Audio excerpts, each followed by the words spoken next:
Vitor, sobre a sucessão agora que a Ju falou, há um grupo de parlamentares que falam o seguinte, que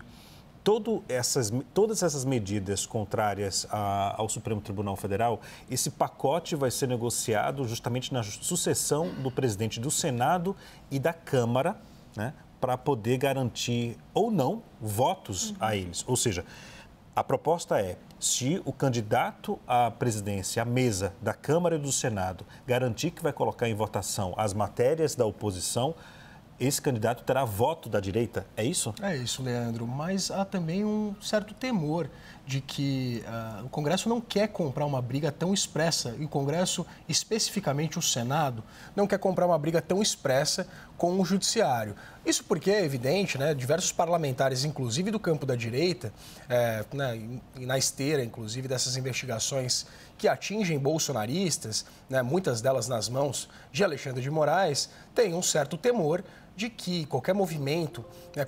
possa ser considerado uma represália e, né, que faça Alexandre de Moraes e o Supremo Tribunal Federal como um todo agir de uma forma mais agressiva em relação a esses parlamentares. Então é um cálculo difícil, porque ao mesmo tempo em que há uma insatisfação generalizada no Congresso Nacional em relação a algumas decisões do Supremo Tribunal Federal, que deputados e senadores consideram uma afronta ao Legislativo e também uma invasão de atribuições do Poder Legislativo como um todo, né, por parte do Supremo Tribunal Federal, há um temor de uma certa represália caso eles sejam tão agressivos com o Judiciário, né, com algumas pautas, como, por exemplo, essa segunda PEC apresentada, que trata sobre, né, a possibilidade do Congresso Nacional revisar decisões dos ministros do Supremo Tribunal Federal. Então, Leandro,